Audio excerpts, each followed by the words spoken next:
Well, LeBron James has rubbed some fellow players the wrong way. He doesn't exactly get overly excited, but it was a week ago Monday that he was blown away by Blake Griffin's monster dunk over Kendrick Perkins. Griffin's up and over throwdown set the Twitter sphere ablaze. LeBron was right there with him. Here's his tweet from January 31st. He says, "Dunk of the year. Blake Griffin just dunked on Kendrick Perkins so hard. Wow, I guess I'm number 2 now.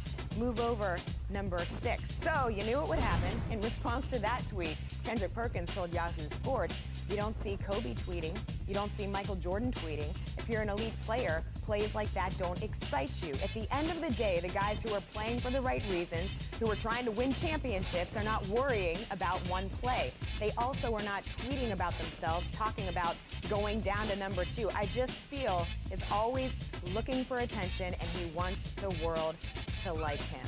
LeBron, it certainly was an interesting day, starting with, I'm sure you've heard by now, Kendrick Perkins' comments.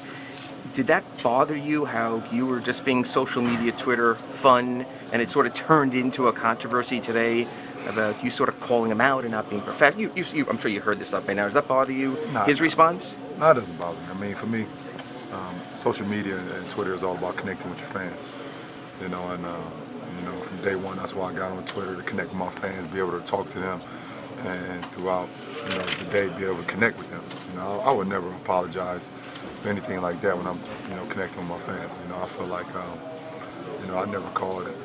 Did I call him out? I mean, have you read the tweet? I read it, yes. He felt that you got Number, did I call him out? I didn't think until today. I didn't think so. Until today, it's been a week, so right. I was kind of surprised by the whole thing. Right. I mean, you're just as much surprised as I am. I can see why he may have felt embarrassed. But like I said, I would never apologize for connecting with my fans on social media. That's what it's all about. And I don't think I was the only one that reacted to that unbelievable play by Blake, and that's what it was all about, me acknowledging how great of a play that was. Now, if Kendrick Perkins dunked on somebody like that on the other end, I would have did the same thing. If Kendrick Perkins would have dunked on Blake Griffin or would have dunked on DeAndre Jordan or whatever the case may be, it would be the same thing. And that's me having love for the game, and also connecting with my fans on social media. So that's why I leave it. We're joined now by Tim Legler again. I know you don't send out any controversial tweets, but what is your reaction to that? I'm learning about the Twitter world. You're very world. PC. What is your reaction to what Perkins did? Well, a couple of things. First and foremost, I had to chuckle a little bit when he said, "You don't see Michael Jordan tweeting about himself when he played." Well, they didn't have Twitter when Michael Jordan was dunking on guys, so that probably explains some of that. But if they did, Tim, you can imagine. I still don't think he would have. And that's his point, I guess. And Kendrick Perkins, you're getting it kind of from the wrong source. Kendrick Perkins is not a real big fan of LeBron James. Now, he's said other things about LeBron. I think he just gets under his skin. And a lot of that goes back to the rivalry when he was in Boston, LeBron James was in Cleveland, and some of the battles that they had. I think that's where that originated from. So I could find some enemies out there to tweet stuff about the things that I do as well. So I don't know about the source. As far as the comments about LeBron James, he's almost pointing to an insecurity that LeBron James has about being liked and constantly reminding you how good he is.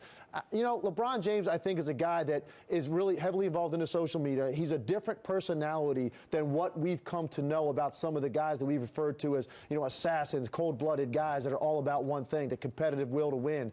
I think LeBron James has all those qualities, too. He also happens to be a little bit more open with his personality, a little bit more fun-loving, and he leaves himself open to things like this. Even going back to the decision that he made in the press conference, all those things, handled that differently than a lot of guys would have, and has taken a lot of heat for that. So he opens himself up to it, but I don't necessarily agree with the description of LeBron James, because I think, to me, that indicates a guy that's super insecure, and I think LeBron James is a guy that has the competitive will to win as well. He just shows it in different ways. So what kind of impact do you think this back and forth tweeting can have? In other words, do you think there's such a thing as too much tweeting by athletes? There's absolutely no question about it. And it's one of the reasons I was reluctant to do it.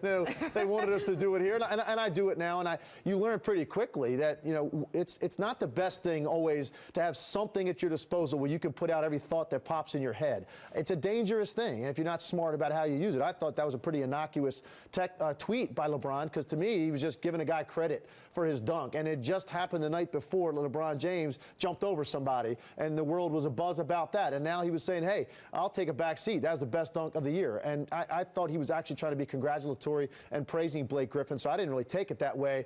But there's been a lot of stuff, and a lot of athletes athletes, and we know we've covered it on SportsCenter enough times to know it's not necessarily the best thing when you can put your thoughts out there for the world to read right at your disposal without having a chance to filter it sometimes.